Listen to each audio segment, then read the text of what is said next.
surgical care of goiter in Africa, comparative studies in developing countries.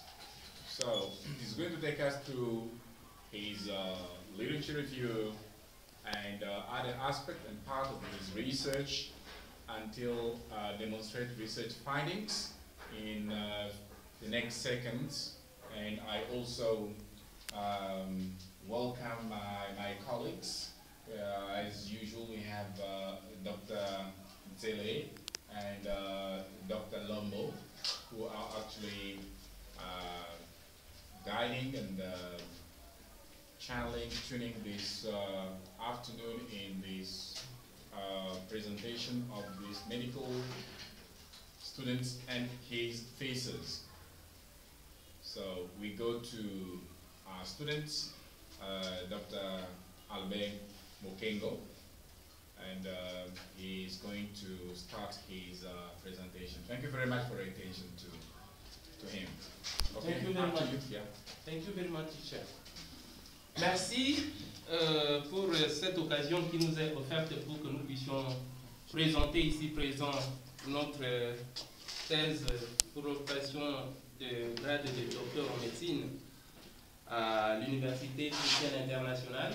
Ce jour mémorable a été tant attendu.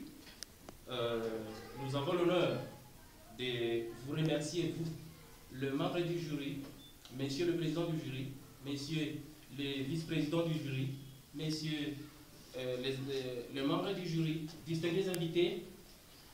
Nous avons l'honneur de vous présenter en ce moment notre thèse intitulée « Prise en charge chirurgicale des goitres en Afrique ».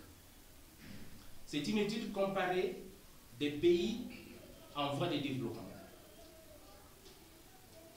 C'est pourquoi, sans pourtant tarder, nous remercions la présence de notre père biologique ici dans la salle, et c'est sa première fois de participer à nos activités académiques.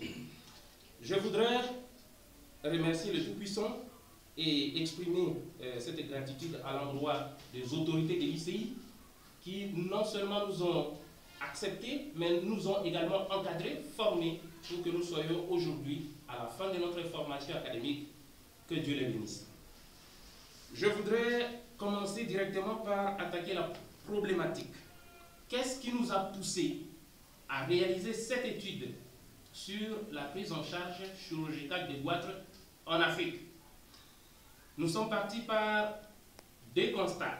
Le premier, c'est que l'OMS, l'Organisation mondiale de la santé, dit, d'ailleurs depuis 2003, qu'il y a 15,8% de la population mondiale qui est touchée du goitre. Je dis bien 15,8% de la population du monde. Et c'est une maladie cosmopolite. Nous sommes allés constater qu'en France, en une année seulement, chaque année, il y a 50 000 interventions chirurgicales de goitre. Nous sommes allés également dans la littérature constater qu'aux États-Unis, en environ une dizaine d'années, il y a eu plus de 110 000 interventions de goitre. Mais il s'est passé quelque chose, que chez nous, dans les pays en voie de développement, ici en Afrique, pour la plupart, les malades n'y a pas bien sûr de moyens, mais souvent ont peur de se faire opérer de goitre, croyant qu'ils vont tout simplement mourir à la fin de cette intervention. C'est pourquoi nous nous sommes posé une question. Est-ce que réellement, à ce jour, il existe encore des disparités sur l'intervention chirurgicale, notamment sur les résultats obtenus après l'intervention de goitre dans les pays sous-développés, notamment en Afrique subsaharienne? C'est notre hypothèse.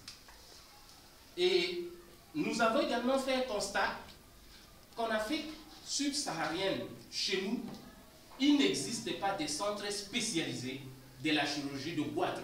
Et pourtant, plus de 15% de la population mondiale est touchée de cette maladie. Et de surcroît, nous sommes dans une zone endémique de goitre, selon l'OMS.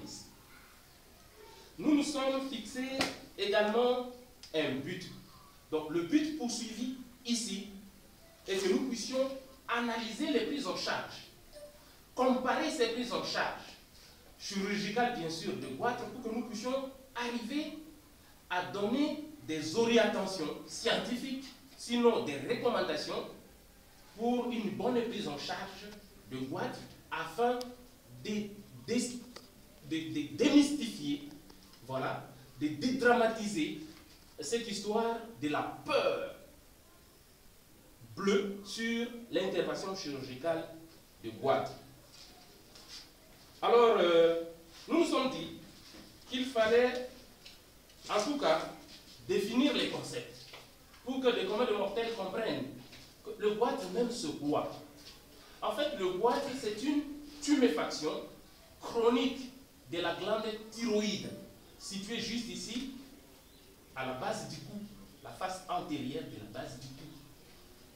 Et l'intervention chirurgicale de goitre consiste tout simplement à une ablation chirurgicale, soit avec les bistouris traditionnels ou avec la technique robotisée de la glande thyroïde qui a pris du volume.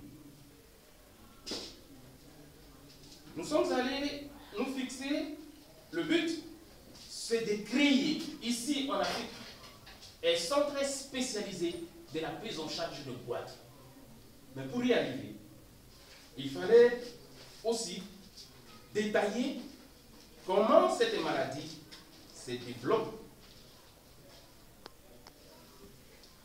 Alors, spécifiquement, il fallait déterminer la fréquence des goitres en Afrique. Il fallait aussi décrire les aspects cliniques et paracliniques de cette maladie. Il fallait décrire les techniques, les différentes techniques d'intervention de goitre. Il fallait également analyser, comparer les résultats obtenus dans le pays développé et le pays en voie de développement pour en fait déterminer s'il y a disparité dans la prise en charge et s'il y a encore plus de décès qu'avant. Parce que ça faisait peur avant. Maintenant, nous pensons que ça ne doit plus faire peur.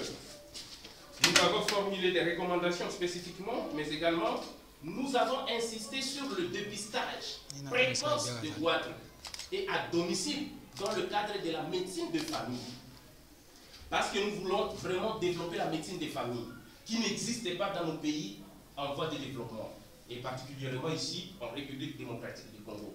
Nous voulons développer la médecine des familles tout en faisant un accent particulier sur la prise en charge chirurgicale de goitre, sinon médical également, les suivis à domicile pour des goitres qui ne sont pas encore prêts à être opérés. Nous avons procédé par une méthode. C'est alors la méthode analytique, rétrospective et comparée, donc pour détailler, déterminer s'il existe effectivement des faits à craindre pour une prise en charge chirurgicale de goitre chez nous en Afrique. Nous avons pour faire subdiviser notre travail en 4 chapitres, hormis l'introduction, la conclusion, les annexes, la bibliographie. Le chapitre premier parlait des généralités sur la glande thyroïde et les goitres. Le deuxième chapitre fait une étude détaillée des cas d'intervention de goitre. Le troisième chapitre décrit la méthodologie que nous avons utilisée pour arriver au résultat. Le dernier chapitre, lui, a présenté les résultats, c'est le quatrième, et l'interprétation de ces résultats qui se focalise plus sur la comparaison des données obtenues. Sans pour autant tarder, le chapitre premier, comme nous venons de le dire tout à l'heure, nous avons là-dessus détaillé les manifestations cliniques du goitre. Il s'agit notamment des gonflements d'une tuméfaction à la base du cou antérieur. Donc le diagnostic du goitre est purement clinique. Des fois même, ce sont les malades eux-mêmes qui se plaignent de voir leur cou gonfler et automatiquement ils se rendent